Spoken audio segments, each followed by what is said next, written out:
13 दिसंबर दिन के करीब 1 बजे दो लोग सागर शर्मा और न्यू पार्लियामेंट बिल्डिंग की सिक्योरिटी को ब्रीच करके विजिटर गैलरी से लोकसभा चेंबर में कूद जाते हैं, जहां पर मेंबर ऑफ पार्लियामेंट्स बैठे थे। यहां पहुंचने के बाद ये दोनों नारा लगाना शुरू कर देते हैं और कलर स्मोक के कैनिस्टर फोड़ते हैं। इस वक्त लोकसभा के अंदर 40 से 50 एमपीज प्रेजेंट थे। वहां सिक्योरिटी फोर्स नहीं होने की वजह से हाउस में प्रेजेंट एमपीज ने उन्हें रोका और पकड़ लिया। हालांकि ये घटना कोई पहली बार नहीं हुई है जब कोई विजिटर गैलरी से लोकसभा में घुस गया हो। इससे पहले पीवी नरसिम्हा राव की गवर्नमेंट में भी 2 बार ऐसा हो चुका है। ये घटना देश की सिक्योरिटी के मामले में एक चिंता का विषय है, क्योंकि देश की सबसे सुरक्षित जगह जिसे लोकतंत्र का मंदिर कहा जाता है, वहां पर यह घटना हुई है। अभी कुछ दिन पहले खालिस्तानी टेररिस्ट गुरपतवंत सिंह ने 13 दिसंबर और या उससे पहले इंडियन पार्लियामेंट पर अटैक करने की धमकी दी थी, जिसके बाद पार्लियामेंट को हाई सिक्योरिटी अलर्ट पर रखा गया था, जिसके चलते ऐसा कुछ होना नामुमकिन सा लगता है। लेकिन देश की संसद में 2 लोगों के कूदने का मामला कई सवाल पैदा कर रहा है। क्या ये संसद में एक टेररिस्ट अटैक है या फिर ये संसद की सिक्योरिटी का केवल एक बहुत बड़ी फेलियर का मामला है? आज से 22 साल पहले 2001 में इसी 13 दिसंबर को पार्लियामेंट पर अटैक किया गया था। क्या इस तारीख को जानबूझकर चुना गया या ये एक महज इत्तेफाक है?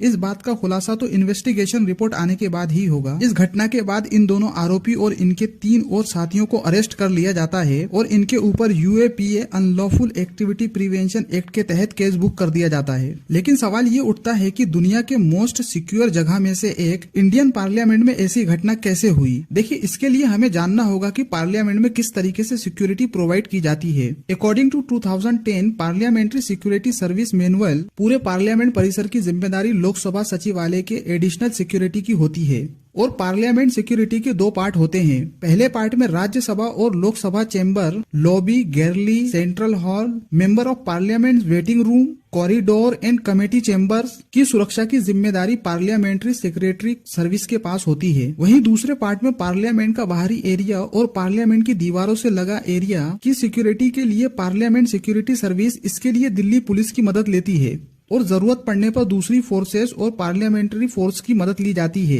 जो कि हथियारों से लैस होते हैं। पार्लियामेंट सिक्योरिटी सर्विस पार्लियामेंट और उसके मेंबर्स की सिक्योरिटी के लिए वेरियस रोल प्ले करते हैं। फॉर एग्जांपल, वीआईपी, वीवीआईपी और एमपीज की सिक्योरिटी को कोऑर्डिनेट करना, पार्लियामेंट में आए लोगों और व्हीकल और कोई सामग्री आए तो उन्हें कंट्रोल और मॉनिटर करना, Rajya Sabha chamber, gallery, central hall और अदर एरिया ऑफ पार्लियामेंट उनकी प्रोटेक्शन और निगरानी करना और संसद परिसर के अंदर सिक्योरिटी को मेंटेन करना और विजिटर और स्टाफ की एंट्री और तलाशी लेना। देखिए, कोई भी कॉमन पर्सन इंडियन पार्लियामेंट को विजिट करना चाहता है तो उसको कुछ प्रोसीजर को फॉलो करना होता है, जिसके बाद वे पार्लियामेंट में एंट्री कर सकता है। इंडियन पार्लियामेंट की कार्रवाई को देखने के लिए हर विजिटर को पार्लियामेंट में एंट्री करने के लिए एक स्पेशल परमिशन या एंट्री पास की जरूरत होती है, जिसे बनवाने के लिए संसद सचिवालय में एप्लीकेशन देनी होती है। एप्लीकेशन देने से पहले इसे किसी एमपी के द्वारा वेरीफाई करवाना होता है। लोकसभा द्वारा 15 नवंबर 2019 में रिलीज की गई संसदीय और अन्य जानकारी के दस्तावेज के मुताबिक वेरीफाई करने वाले एमपी को बताना होता है कि वे उन्हें व्यक्तिगत रूप से अच्छी तरह से जानते हैं और वे उनकी पूरी जिम्मेदारी लेते हैं। इसके बाद एप्लीकेशन फॉर्म में विजिटर द्वारा दिए गई जानकारी और कॉन्टेक्ट डिटेल को और दूसरी सभी जानकारी को पुलिस के द्वारा अच्छी तरह से वेरीफाई किया जाता है और अगर एप्लीकेशन में दी गई जानकारी में किसी भी तरह की गड़बड़ी होने के कारण विजिटर की एप्लीकेशन को रिजेक्ट कर दिया जाता है और अगर सारी जानकारी सही होती है, एमपी और पुलिस द्वारा इस डबल वेरीफाई एप्लीकेशन को विजिटर पास इश्यू कर दिया जाता है और इस विजिटर पास का एक टाइम ड्यूरेशन होता है। टाइम पूरा होने के बाद विजिटर पार्लियामेंट में नहीं रुक सकता और इस तरीके से एक आम आदमी पार्लियामेंट में एंट्री करता है। 2010 के पार्लियामेंट्री सिक्योरिटी सर्विस मैनुअल के मुताबिक पार्लियामेंट में एंट्री करने वाले सदस्य की 2 लेयर में चेकिंग होती है। पहले मेन गेट पर चेकिंग होती है, जहां सिक्योरिटी फोर्स के द्वारा विजिटर के मोबाइल और दूसरे इलेक्ट्रॉनिक गैजेट्स और मेटेलिक सामान को जमा कर लिया जाता है। ये पहले लेयर की चेकिंग होती है। ये चेकिंग दिल्ली पुलिस के द्वारा की जाती है। इसके बाद सेकंड लेयर में पब्लिक गैलरी के चेकिंग पोस्ट पर पार्लियामेंट सिक्योरिटी के स्टाफ द्वारा डोर फ्रेम मेटल डिटेक्ट से चेकिंग करते हैं।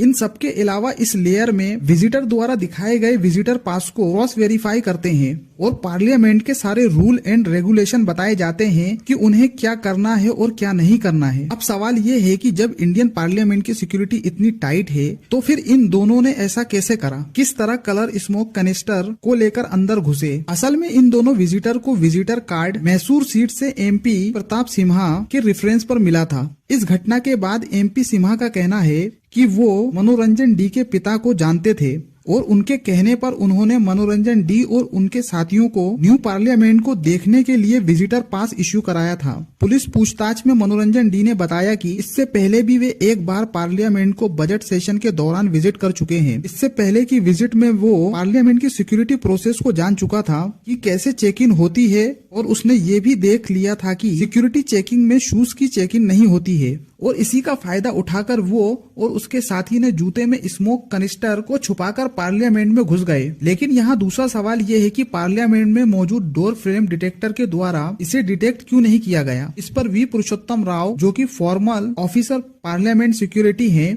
का कहना है कि पार्लियामेंट में इस्तेमाल हो रहे सिक्योरिटी इक्विपमेंट और गैजेट्स 2004 में खरीदे गए थे।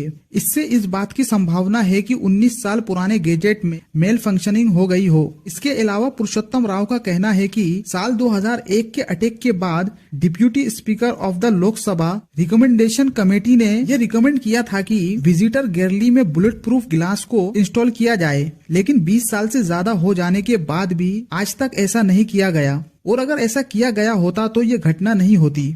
एक्सपर्ट का ये भी कहना है कि पार्लियामेंट की सिक्योरिटी फोर्स में पिछले 10 साल से कोई नई भर्ती नहीं हुई है, जिसके वजह से यहाँ बहुत सी पोस्ट खाली हैं और यही वजह है कि इस काम के लिए जहाँ 300 सिक्योरिटी पर्सन डिप्लॉय होना चाहिए, वहीं 13 दिसंबर को सिर्फ 176 सिक्योरिटी पर्सन डिप्लॉय थे। लेकिन सबसे बड़ा सवाल ये आता है कि इन लोगों ने ऐसा क्यों किया। प्रचलित वीडियो से पता चलता है कि ये प्रोटेस्टर देश में चल रहे तानाशाही के खिलाफ नारे लगा रहे थे। इनिशियल पुलिस रिपोर्ट के मुताबिक संसद पर उनका हमला राजनीतिक लोग द्वारा बेरोजगारी जैसे मुद्दे पर चर्चा नहीं करना, महंगाई, वायलेंस इन मणिपुर, खेती संकट के विरोध में था।